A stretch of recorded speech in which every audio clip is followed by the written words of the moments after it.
Hello everyone, welcome to this lecture in which we are going to talk about another term, that is water content. So as the name suggests, that water content tells us about that how much water is present. But this water content actually tells you about the weight of the water that is present, whereas degree of saturation was telling you about the content of water in terms of its volume. So here we can say that this water content tells us about the amount of water in terms of the weight, and this water content is represented by small w, which is nothing but the weight of water that is present in the soil to the weight of solids. Yes, solid mass is the denominator, and yes, sometimes it is also multiplied by 100 to get the value in percentage. But if I ask you that whether the W can be 0 or not, so obviously water content can be equals to be 0 if there is no water, present in the soil, and such particular soil will be known as a dry soil. So yes, there are some numericals that are coming in the upcoming lectures where we will talk about the oven drying. And if the soil is oven dried, then obviously whole water will be dried up, and in that particular case water content will be equals to be 0 also. But if I ask you that whether this water content can be even greater than 1, so see here again this is a ratio, and this can be greater than 1 if the weight of water is more than the weight of solid.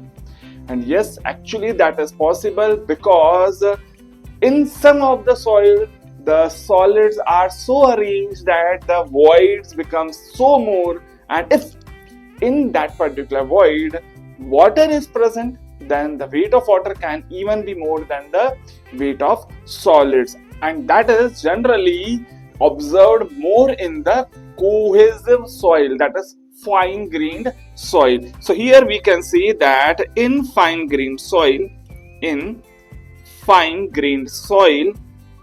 generally the water content is more than 50%, and it can go even more than 100%, and what is more than 100% means? That means the weight of water is even more than the weight of solids in such particular soil.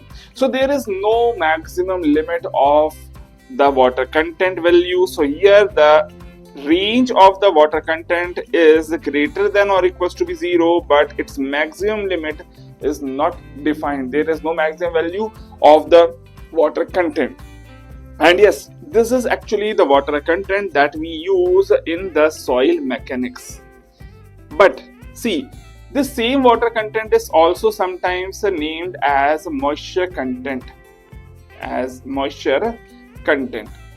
And in some other subjects, especially if we are talking about the geology, if we are talking in the irrigation engineering, then in such particular subjects this water content is also sometimes defined as the weight of water to the weight of soil, and for the discrimination, for the differentiation, we are actually indicating that as the W dash. But of course remember here that this particular definition is used mainly in the geology subject or in the irrigation subject. But if we are talking about a question that is related to the geotechnical engineering or soil mechanics, then the water content is generally termed as the weight of water to the weight of solids. And yes, if I ask you that among this W and W dash, which one will be bigger, which one will be more? So obviously as the denominator of this W is smaller, its a total overall value will be more. Hence, we can here say that W will always be more than W dash. Fine, but yes, there are only a very few questions that have been asked using this W dash. In most of the even 90-95% questions, W, that is water content, is represented as the weight of water to the weight of solids. So obviously this is the term, and yes, you can here also say that as water is added,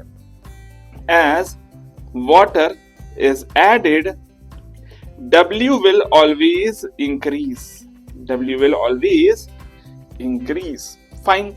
So that's all about the water content. There are actually two types of water content, but in soil mechanics or geotechnical engineering, we use W, not W dash.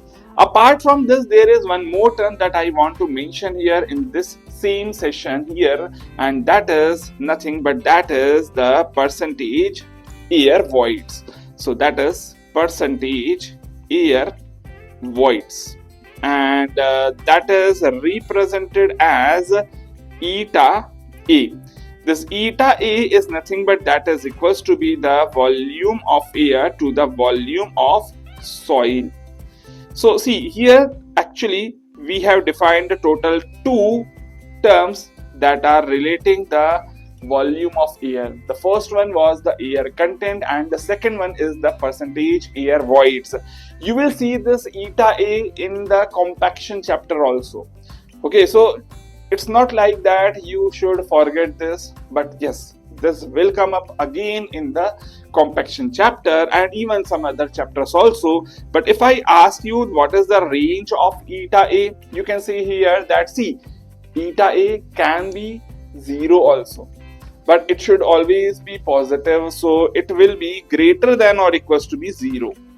But is this value can be equals to be 1 also?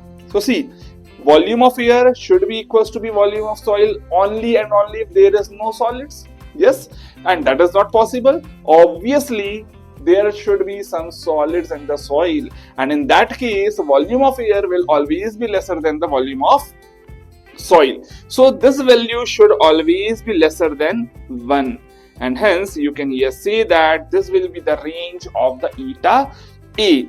But apart from this, there is one more question that can be asked, that among AC and eta A, which will be bigger? See, AC was nothing but that was the volume of air to the volume of voids, and the volume of voids is always lesser than the volume of soil. Hence, you can here say that the denominator, see, numerator is same for both the terms, but denominator of eta A is bigger and denominator of AC is smaller. So hence, we can here say that among these two, AC will always be bigger than the eta A. So these are the possible questions that can be asked either in some examination or interview or in some viva. So that's all for this particular lecture. We will meet again in our upcoming sections, and till then, keep learning, keep growing.